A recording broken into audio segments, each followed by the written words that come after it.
Hi hello నమస్తే, నేను మీ Deepthi and welcome to my channel HD Deepthi. ఈరోజు నేను మీకు అక్షయ తృతీయ గురించి కొన్ని విషయాలను చెప్పబోతున్నానండి. అక్షయ తృతీయ అనేది వైశాఖ మాసంలో శుక్లపక్షంలో 3వ రోజున వస్తుంది. ఈ పండుగ ముఖ్యంగా మహిళలకు చాలా ఇష్టం. ఈ రోజున సిరి సంపదలను ప్రసాదించే శ్రీ మహాలక్ష్మీదేవిని అందరూ కూడా ఎంతో భక్తి శ్రద్ధలతో పూజిస్తారు. అంతేకాదు ఈ రోజును పసిడి రాసుల పర్వదినంగా భావిస్తారు. చాలామంది ఈరోజు బంగారాన్ని కొనుగోలు చేస్తారు. అక్షయం అంటే తరిగిపోనిది అని అర్థం. అందుకే ఈరోజు బంగారం కొంటే లక్ష్మీదేవి తమ ఇంట కొలువు తీరుతుందని చాలామంది విశ్వాసం. అసలు ఈ పండుగ ఎలా వచ్చిందో ఏంటో ఇప్పుడు మనం చూద్దాం. బంగారం భూలోకంలో మొదటిసారి గంధకీ నదిలోని సాలగ్రామాల గర్భం నుంచి వైశాఖ శుద్ధ తదియనాడు ఉద్భవించింది. అందుకే ఈ రోజున అక్షయ తృతీయగా జరుపుకుంటారు. అయితే బంగారంకు పండుగ ఏమిటి అని చాలామందికి సందేహం రావచ్చు. బంగారం అనేది సాధారణ లోహం కాదు, అది దైవలోహం. బంగారానికి హిరణ్మయి అనే మరో పేరు కూడా ఉంది. హిరణ్య గర్భో భూగర్భో మాధవో మధుసూదన అని విష్ణు సహస్రనామం చెబుతుంది. విష్ణువు హిరణ్య గర్భుడు అంటే గర్భం నందు బంగారం కలిగిన వాడని అర్థం. బంగారం విష్ణువుకి ప్రతిరూపం. అందుకే బంగారం పూజనీయమైనది. దీని జన్మదినమైన అక్షయ తృతీయ అందరికీ పండుగే. మరి అక్షయ అంటే తరిగిపోకుండా, క్షీణించకుండా శాశ్వతంగా ఉండేది. అందువల్లే ఈరోజు ప్రతి ఒక్కరూ ఆభరణాలు, స్థలాలు, గృహాలు నిర్మించుకోవడం చేస్తారు. సాధారణంగా బంగారం అనేది అలంకరణ చేసుకోవడానికి మాత్రమే కాకుండా మన అవసరాలకు తగ్గట్టు ఉపయోగపడే వస్తువు. అంటే ఆర్థికంగా ఏమైనా పరిస్థితులు ఎదుర్కొన్నప్పుడు ఈ బంగారం ఉపయోగపడుతుంది. అందుకే అక్షయ తృతీయ రోజు దీనిని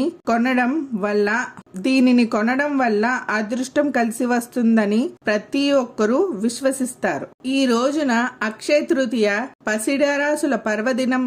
ఈ రోజున లక్ష్మీదేవి అనుగ్రహం కోసం పూజలు చేయాలి. పూజా మందిరాన్ని అలంకరించుకుని ఒక పీట మీద పసుపు, బియ్యం, నాణేలతో ఒక కలశాన్ని ఏర్పాటు చేసుకోవాలి. కలశం ముందు బియ్యం పోసి దాని మీద తమలపాకు పరిచి పసుపు వినాయకుడిని ప్రతిష్ఠించుకోవాలి. వినాయకుడిని పసుపు అక్షితలతో పూజించిన అనంతరం ఆవు నెయ్యితో దీపారాధన చేయాలి. కొత్త బట్టలను, బంగారాన్ని కలశం ముందు పెట్టి చక్కెర పొంగలితో నైవేద్యం పెట్టాలి. లక్ష్మీదేవి స్తోత్రం చేయడం మంచిది. సకల సంపదలకు మూలాధారమైన లక్ష్మీదేవిని యథాశక్తి పూజించడం వలన సకల సౌభాగ్యాలు సమకూరుతాయి. చాలా మంది ఈ రోజు గంగా నదిలో స్నానం చేసి ఉపవాసం ఉండి వాసుదేవుణ్ణి పూజిస్తారు. అక్షయ తృతీయ రోజున కనీసం 1 గ్రామ్ బంగారం అయినా కొనాలని, అలా కొన్న వారంతా బంగారం కొన్న వారింట బంగారం అక్షయంగా వృద్ధి చెందుతుందని చాలా మంది నమ్మకం. ఇందులో కొంతవరకు నిజముంది.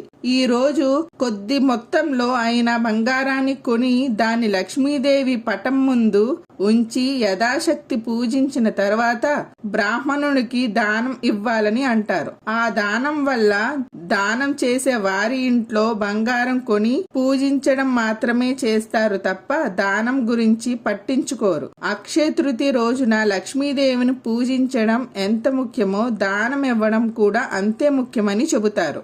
నువ్వులు కాని, మంచం కాని, పరుపు కాని, బట్టలు, కుంకుమ, గంధం, మారేడు దళాలు, కొబ్బరికాయ, మజ్జిగ దానం చేస్తే విద్యలో అభివృద్ధి, కుటుంబంలో అభివృద్ధి సిద్ధిస్తాయి. వెండి పాత్రలలో కాని, రాగి పాత్రలలో కాని నీళ్లు పోసి దానిలో తులసి దళాలు కాని, మారేడు దళాలు కాని వేసి దానం చేస్తే కుటుంబంలో పెళ్లి కాని పిల్లలకు పెళ్లిళ్ళు అవుతాయని శాస్త్రాలు చెప్తున్నాయి. అక్షయ తృతీయ నాడు చెప్పులు దానం చేస్తే స్వర్గానికి వెళ్తారని మన ఇతిహాసాలు చెప్తున్నాయి. అటువంటి పవిత్ర పర్వదినమైన అక్షయ తృతీయ నాడు ఏ శుభకార్యమైన వారం, వర్జ్యం, రాహుకాలం వగైరాలతో పని లేకుండా చేసుకోవచ్చని పురోహితులు చెబుతున్నారు. ఈ రోజున బంగారం కొనడంతో పాటు అనేక శుభకార్యాలను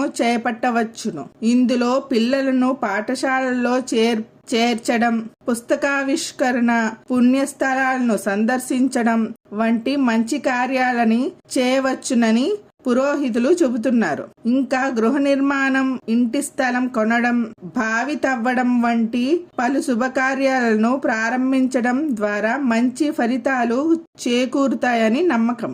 మన పురాణాల ప్రకారం ఈ రోజు నాడే శ్రీ నరసింహస్వామి వారు ప్రహ్లాదుణ్ణి అనుగ్రహించారంట. అందుకే ఈ పర్వదినాన్న పుష్పమో ఫలమో భగవంతుడికి సమర్పించిన, దైవనామస్మరణ చేసిన, చివరికి నమస్కారం చేసిన సంపద పుణ్యఫలం ప్రాప్తిస్తుందని ప్రతీతి. వేదవ్యాసుడు ఈ రోజున మహాభారతాన్ని ఎకబిగిన విఘ్నేశ్వరునికి చెప్పగా ఆయన దాన్ని రాయడం మొదలుపెట్టాడు. పాండవులు అరణ్యవాసంలో ఉన్నప్పుడు ధర్మరాజుకు శ్రీకృష్ణుడు అక్షయపాత్రను బహుకరించింది కూడా ఈ రోజే. మహాభారతంలో ద్రౌపది వస్త్రాపహరణ జరిగింది కూడా అక్షయ తృతీయ రోజే. ఆ సమయంలో ద్రౌపది శ్రీకృష్ణుణ్ణి ప్రార్థించగా చివరలేని చీరలను ఎలా ప్రసాదించి ద్రౌపది మానాన్ని రక్షించాడు. కుబేరుడు అక్షయ తృతీయ రోజునే లక్ష్మీదేవిని పూజించి ధనవంతుడు అయ్యాడు. శ్రీకృష్ణుడు సుధాముని కథలో సుధాముడు బాల్య స్నేహితుడు. పేదరికం అనుభవించే రోజుల్లో ఈ రోజున ద్వారకకు వచ్చి శ్రీకృష్ణుణ్ణి సహాయం కోరుతాడు. ఈ రోజు పరశురామ జయంతిగా కూడా కొలుస్తారు. క్లిష్ట సమస్యలకు, క్లిష్ట సమయాలకు పరిష్కారం కావాలనుకునేవారు పరశురామ స్తుతి ఈ రోజు నుంచి మండల కాలం పారాయణ చేసినట్లయితే అద్భుత ఫలితాలను కలుగుతాయి. రోజంతా ఉపవాసం ఉండి రాత్రి సమయంలో స్త్రీలు లక్ష్మీదేవిని పూజించి కనకదార స్తోత్రం, శ్రీ సూక్తం, అష్టలక్ష్మి స్తోత్రం మొదలైనవి పారాయణం చేసినట్లయితే సౌభాగ్యవంతులై వారి కుటుంబాలు సుఖ సంతోషాలతో వర్ధిల్లుతాయి.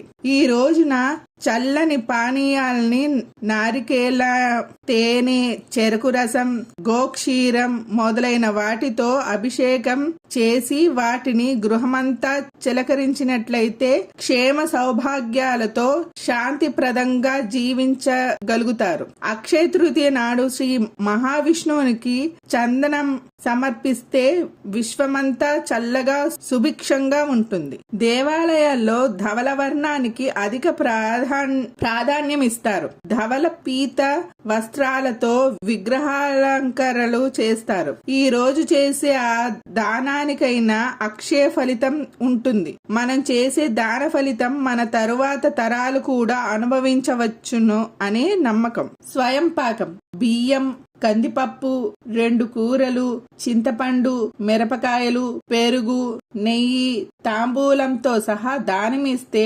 అన్నానికి లోటు ఉండదు అని భావిస్తారు. వస్త్రదానం: ఎర్రని అంచు కలిగిన పంచెల షాపు, కండువా, తాంబూలంతో దానమిస్తే వస్త్రాలకు లోటుండదు. ఉడకదానం: కుండ నిండుగా మంచి నీటిని నింపి దానం చేస్తే ఉత్తర కర్మ ద్వారా పరలోక యాత్రకు సహకరించే చక్కని సంతానం కలుగుతుంది. ఉత్తమ గతులు సంప్రాప్తించడానికి ఇది ఎంతో సహకరిస్తుంది. ఈ రోజు సింహాచల నరసింహుని చందనోత్సవం జరుగుతుంది. సంవత్సరం కాలమంతా చందనం పూతలతో సేద తీరే స్వామి తన నిజ స్వరూపాన్ని భక్తులకు చూపి కనువిందు చేస్తాడు.